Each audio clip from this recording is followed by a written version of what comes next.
Public health is a population-based field of science focused on preventing disease and promoting health.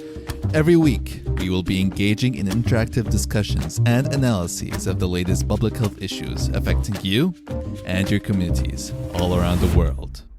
This is the Public Health Insight podcast. My name is LaShawn, and I'm here with our public health panel, Sully, Ben, Gordon, and Will. Before we move on, it is important to note that the views expressed in this podcast are our own and do not represent any of the organizations we work for or are affiliated with. In this episode, we'll be discussing a TEDx talk by Dr. Jonathan Patz, titled, Climate Change is Affecting Our Health. Is There a Cure? In his talk, Dr. Patz moves past the traditional ways of thinking about climate change, the classic polar bear on an ice sheet, to a more nuanced framing in terms of the effects of climate change on human health. He talks about the many ways public health is affected by climate change, whether it be through increased heat waves, hurricanes, waterborne diseases, and other issues, such as increases in air pollution. He then proposes some simple views we can all support regardless of our views on climate change science. Alright, so we as public health professionals understand that climate change has a direct impact on public health and health impacts.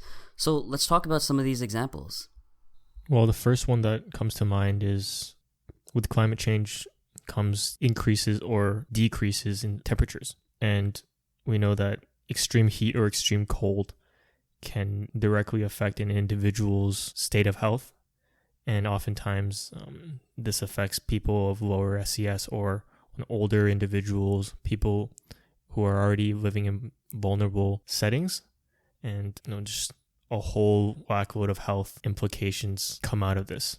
And this is only just looking at temperature increases or decreases.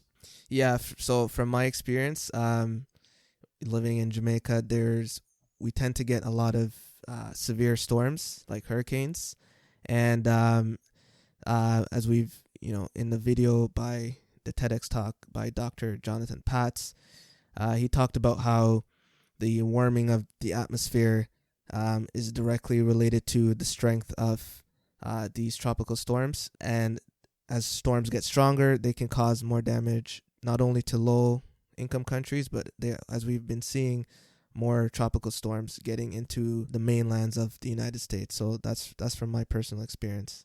Right. So if we do have these increased hurricanes or tropical storms in maybe countries that may not be used to even having these or anticipating these, how can these affect the communities that are there and maybe on the health system? How does it affect that? If a lot of these communities or countries are facing these increased hurricanes or droughts and they don't have previous experience with them, then we know that their infrastructure is not ready for this, and they're also going to have a greater increased pressure on their healthcare system because you'll have people injured from this, whether it's from direct physical contact with these storms or increased infectious diseases that are a result of these storms as a secondary outcome. So I think the healthcare infrastructure is going to reach a similar impact of what's happening with COVID in the sense that it's just going to be overwhelmed.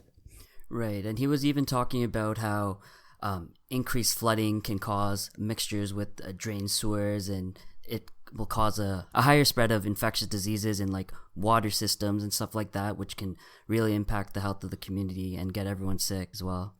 Yeah, so, we talk about climate change and what's going to happen in the future, but we can also look at what's happened previously where infrastructure is not there. In the case of what we learned with Bangladesh from our environmental health in our master's program, they did not have the facilities and infrastructure for proper plumbing for using the toilet. So unfortunately, people had to defecate out in the soil, out in the woods, right? Mm-hmm. And then this was also near water sources, the rivers that people depend on for, consumption and also other waterborne activities. So when they had increased rainfall due to their monsoon season, we can take that as a parallel for what happens if we have increased rainfall due to climate change. We're going to have the increased risk of waterborne diseases. So a lot of the evidence or examples that we've seen in the past, we can use them to mirror what's going to happen in the future. At this point, are we going to listen to it? Yeah, I think that's a great point, Ben, that you brought up rainfall, because one thing that people tend to typically associate with climate change is the temperature aspect, right? But when you consider climate change holistically, the climate is more than just the temperature. You have things like precipitation, you have changing winds, you have changing atmospheric pressures, And all of these things can individually affect communities or groups. So I think that definitely it's important to move away from thinking about, a polar bear on an ice sheet, because this issue is much more than just melting ice caps. It's things like crazy winds or just even areas of lower pressure and just all sorts of meteorological changes that communities or regions have never experienced before. Yeah, that's a great point, Will. Even, just the term global warming, when you think of warming, you think of something getting hotter, right? And as we've seen, that's problematic in terms of a definition of how we frame climate change. So for one example, if we go back to tropical storms and severe flooding, this can also displace a lot of people in vulnerable communities and create what's called climate change refugees. So people who are essentially displaced because of natural disasters, essentially. So the polar bear image and global warming doesn't necessarily communicate to people that whole communities have to move to a different communities where you can have overcrowding and the spread of communicable diseases. And one of the biggest takeaway points that Dr. Pats was trying to get at was that the people that are most affected by climate change are actually the ones that are contributing the least to the climate change. So do you guys see any ethical dilemmas with this? So yeah, one example, just to categorize it a bit, I believe the estimates were, if we take one of the global powerhouses, which is the United States, they produce 6 times the global average in carbon emissions. So they're contributing to the problem a lot, where you have, maybe Caribbean countries or African countries who aren't major contributors to carbon emissions because they're less developed countries. And we talked about rainfall. The problem with rainfall is not only that there could be more rainfall, there could be less. So when you have African countries where, agriculture and the farming sector depends on kind of regular rainfall in order to harvest and grow their crops. So now you have climate change influencing small communities all around the world who aren't getting enough rainfall, getting droughts, and then this might lead to things like famine as well. And I think when we look back at what we talked about earlier about how countries don't have the capacity to deal with things like natural disasters or even just health systems being just nearly non-existent. When you have countries like developed countries and well-off countries like the US, the UK, European powerhouses contributing to the majority of climate change, but those who are affected are the ones who don't actually have the capacity to deal with it, right? So it's almost like, oh, here is me messing this all up for you, knowing that you don't have the ability to fix it, right? So it's just kind of like, this screws you over in every sense of it. You know why that's a very good point, Will, because if you even take it one step further, which countries have the most power in terms of setting, international climate change regulations? It's the bigger countries, right? So if they're not suffering their own consequences of their own action, then they're not able to see the real impact on smaller communities. So climate change, you can say it's a hoax because if you're living in, San Francisco, it maybe doesn't mean as much to you. But if you're a farmer in a rural community in, Nigeria, for example, and then it hasn't rained for 3 months, you're feeling the direct effects of it. So I think that was one of the main goals with reframing the conversation of climate change. Yeah, and even just the idea of misinformation. Like in our last episode, we talked about health misinformation and just the consequences and deadly impacts of that. And even just when looking at climate change as a topic, like I'm sure we can all think of instances where, we've encountered someone or have heard of someone who just either spews complete false information about climate change or has been affected as a victim of false information, right? It's like they don't believe it because, so-and-so sent them these articles that are like hoaxes or that talk about, climate change not actually being an issue and this is all just part of the normal cycle and everything. But, it's health information is deadly, and in every sector, in every topic, it's kind of just seems like it's popping its head up everywhere. Right. And in terms of COVID-19 and climate change, people might not think the two are related. So, for example, you think of climate change and environmental health. It can be argued that human activity in terms of interacting with wild animals, for example, accelerates the process by which virus can jump from animals like bats and pangolins to humans, right? And part of this is, deforestation that, changes the health of our planet. And when you take all this into account, climate change can be considered a wicked problem because every action essentially influences the rate of which the climate change occurs, which can then have direct effects on us, like heat strokes, or it could be something indirect with expanding the habitable zones for mosquitoes. So, for example, the Aedes aegypti, a species of mosquito that carries dengue fever. As the planet begins to warm, the range of these mosquitoes might expand from tropical to more northern and more temperate climates. Mm-hmm. So this will also impact the distribution of diseases. And countries like, the United States that might not be experienced with seeing stuff like, malaria, as these vector-borne diseases carried by mosquitoes can travel and live in climates that were considered too cold and that are now warm enough for them to live, we can expect more people and the distribution of disease to expand. Yeah. Well, you brought up a great point that I wanted to talk about in the sense of how climate change is framed in addition to misinformation, because we all know that climate change is a negative thing that's happening upon the world. But as we learned from Dr. Fazal, is that oftentimes when you're able to fit in misinformation, you got to put in some truth in it, right? You got to mix it together, because people who advocate that climate change is not a thing that we should worry about often use its positive effects. So, for example, fewer winter deaths in temperate climates and increased food production at certain areas. Okay, these are positive effects, but when we look at the bigger picture, and as Gordon said, all these more complex global dilemmas happening, like it's very difficult to combat the whole climate change narrative and perspective without focusing on the more complex interactions, how they work. For example, like Gordon brought up the great point of malaria being introduced to the United States, something that they've never seen before, right? And that's the result of factor A, B, C, et cetera, et cetera. So it's a more complex thing working together. And we can't just focus on one positive as a means to mask the rest of everything else. Yeah, I just wanted to share one last thing about those mosquito-borne vector diseases, in particular dengue fever.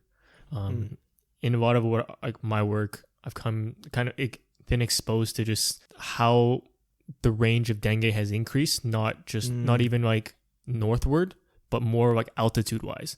So if you look at places like it's around Nepal, where you have a lot of these Himalayan communities which typically don't experience this disease because mosquitoes, they can't go up that high, but given the changing climate, changing atmospheric pressure and all that stuff, they've been able to reach these communities, infect the individuals, and those individuals there, as we discussed at the beginning, have never encountered something like this, so they don't know how to deal with it.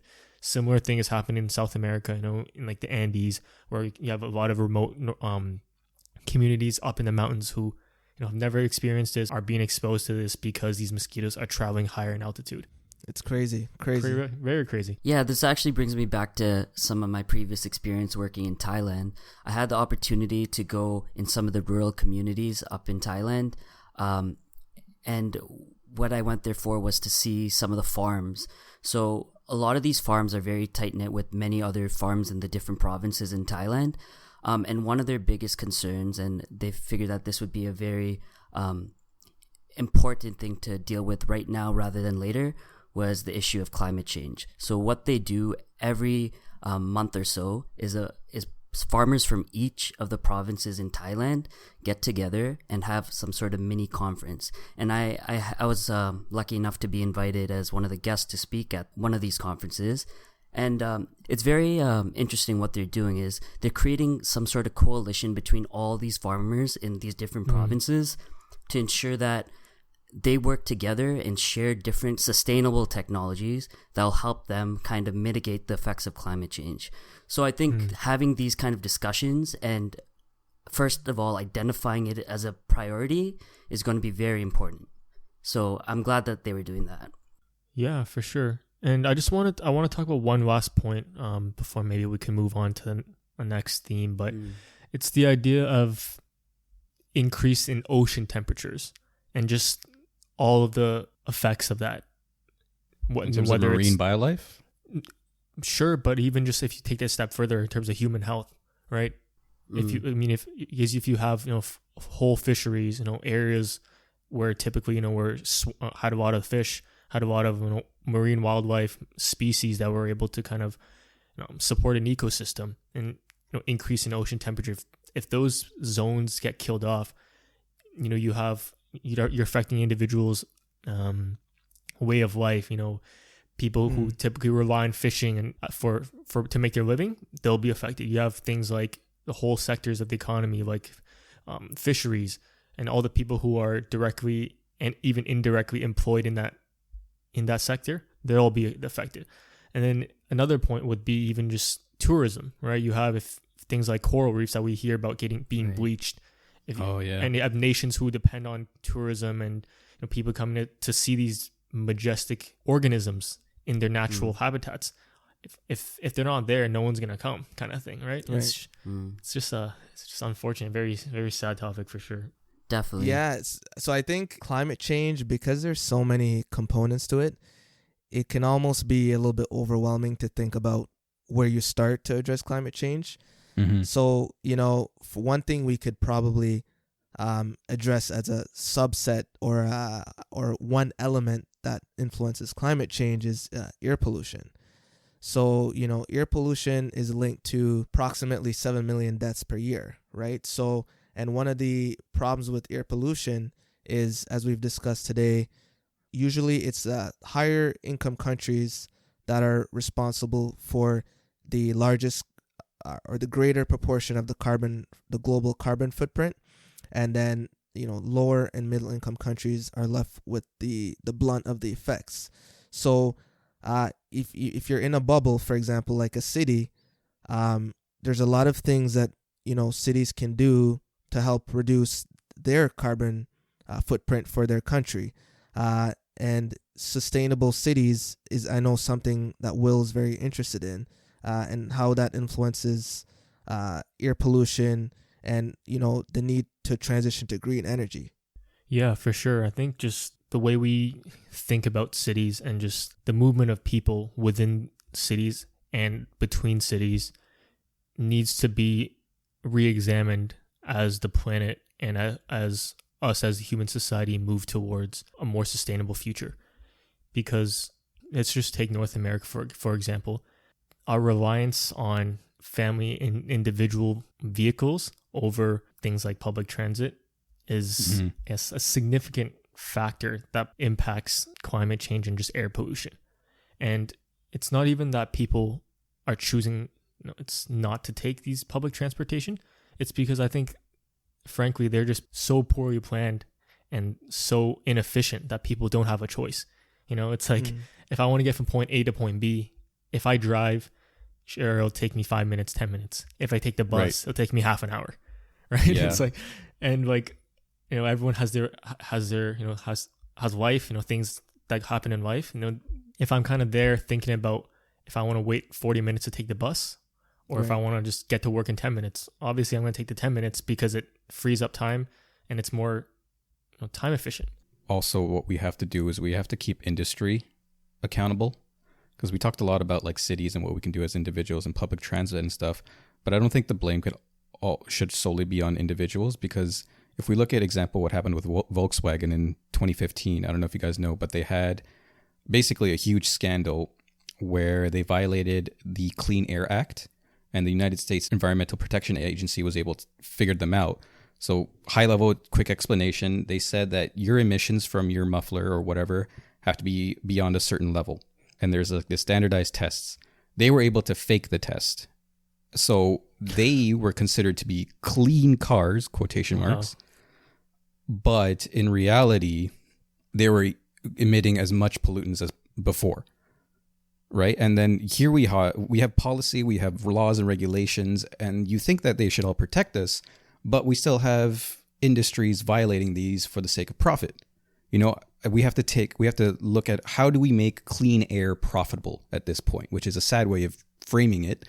But I think that's just at the point where we might be at, right? True. So I think that's actually a really good point, because one of the bigger questions is, how do we make policymakers think of this as sort of an investment that'll pay off very greatly in the future? So Dr. Pats was also talking about this in his talk. He was saying that the cost of cleaner energy would be $30 per ton of CO2, and that if you invest in this, by avoiding every ton of CO2 through these cleaner energies, you save $200 per ton by every ton you avoid. And that increase in savings comes from all the health consequences you avoid from stuff like air pollution and all the associated diseases that come along with that. So I think it's important to maybe looking at this in terms of how much savings we can make on the downstream, rather than thinking about that barrier to investment of that $30. Yeah, absolutely. The way we need to frame it right now,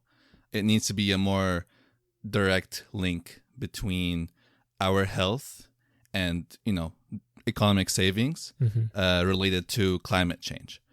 If we frame it that way, it will be easier for, decision makers, policy makers to, seriously think about it and implement some dramatic actions to address climate change. So, for example, there's multiple pathways where, say, air pollution can affect our health. One example of that is particulate matter.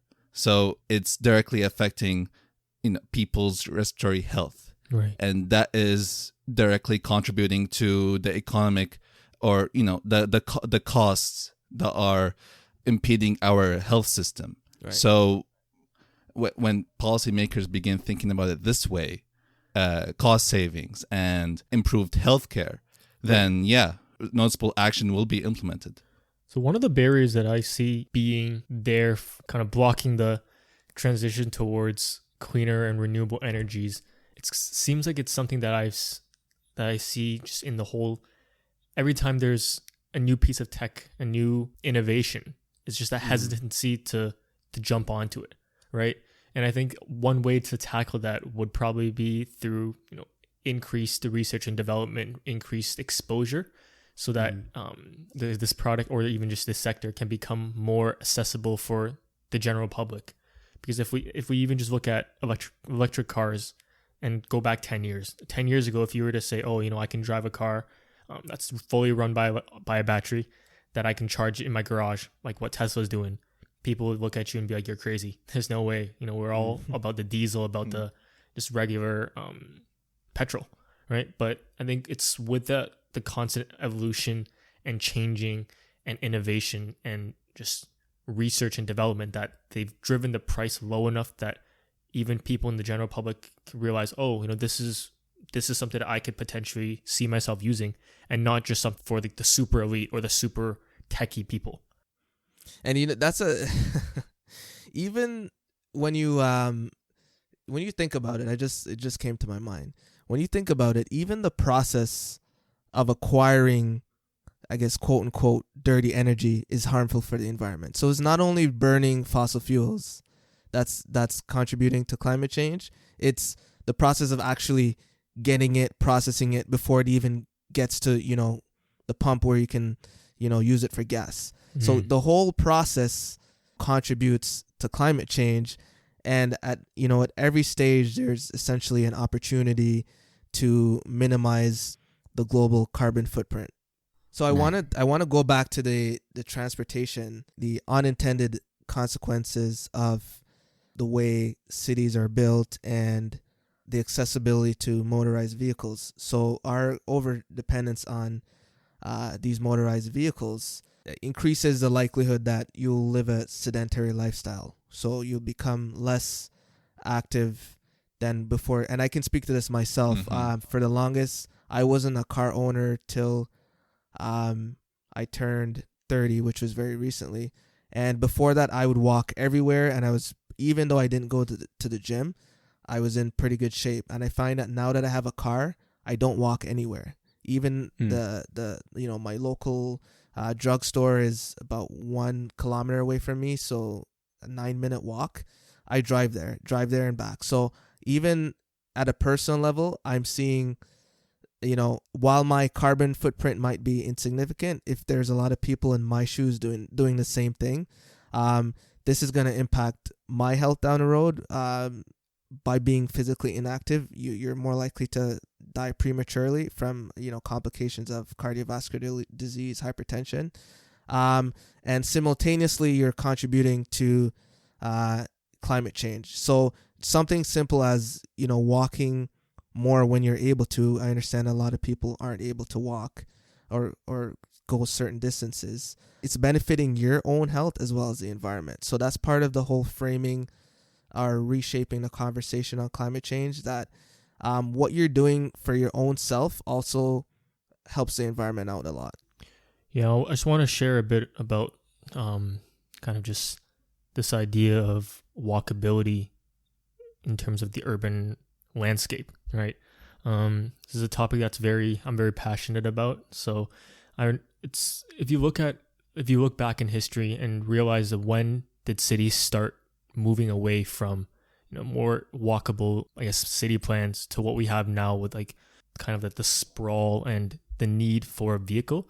A lot of it happened kind of during the post-war eras where they had this idea of the suburbs kind of emerged, right? And what you have now, like things such as like cul-de-sacs, where it's essentially like a dead end branch off of like a street, and things like these. If you look at, for example, a child or even like a teenager, maybe like 50 years ago, they would typically be walking from place to place or even taking bicycles. But nowadays, if you have someone who's living like in a cul-de-sac and you're trying to get from that point to, let's say, their buddy's house, you really have no efficient way of getting from that point to the other point other than just driving.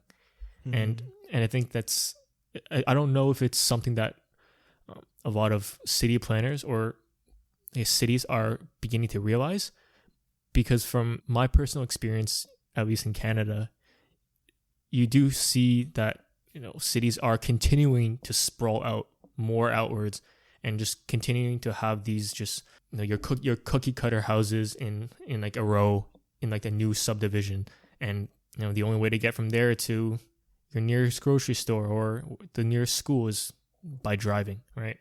So when we think about this need to reevaluate how cities are planned, that's me speaking very much from a North American developed country perspective, right? But I wonder if you can kind of take this lens and put it on a lower middle income country or one that's currently in the process of developing. Like, do you guys think this is something that's even feasible there? Like, say, for example, Syria. Everything was pretty much walking distance. You can use a bicycle. You can walk anywhere. Even like a huge city like Damascus, the capital of Syria. Yeah. Everything was pretty much walking distance. If you want to shop, walking distance. Because the city was built based on people ability to walk, not driving. And I think that's pretty much the case for like most developing countries. But what I also think is that now that they're developing and becoming more industrious, they're moving away from that and going into, how United States or Canada have it, suburbs and whatnot. And if if this problem doesn't get addressed in the near future, then they're gonna run into the same problems as we run into now. 100%. Like I think you hit the nail on the head with that one. You think even just if you look at say China, how in the last 20 years car ownership has skyrocketed, right? And I think that came with, I guess, owning a vehicle. It's very much on like a Western, European, North American, idea of, every family having a car, being able to drive your family from point A to point B kind of thing. And I think it's very much attached with prestige or even just like wealth, right? Yeah. And I think for a lot of these developing countries, I think it would be important to kind of reclassify and reconsider what wealth really is, and I guess for them to hopefully learn from what we in the North America or Europe have done, and realize that, instead of following that same trajectory of sprawl and having suburbs start rising up, just focusing back into the community aspect of, sustainable walkable communities rather than, needing to own a car just for the sake of having one.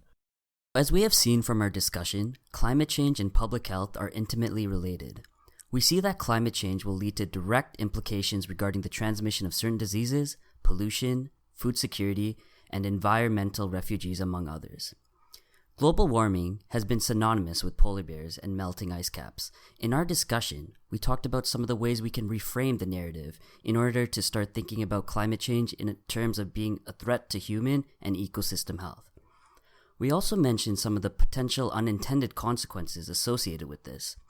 As Dr. Pats mentioned, we can all support safe school routes, physically fit people, cities designed for people, not just vehicles, clean air, and the preservation of natural resources for a healthier future. We recognize the immense challenge that lies ahead, but it seems more clear than ever that global issues such as climate change must entail global solutions. Thanks for listening. Remember, public health is a field of inquiry and an arena for action to improve lives one population at a time. This has been the Public Health Insight podcast. If you've enjoyed this episode, please drop us a like and follow us on Spotify, Apple Podcast, Google Podcast, or your podcast platform of choice. You can also send us your questions, comments, and suggestions for discussion topics at thepublichealthinsight@gmail.com. Thank you for listening, and we'll see you in the next episode.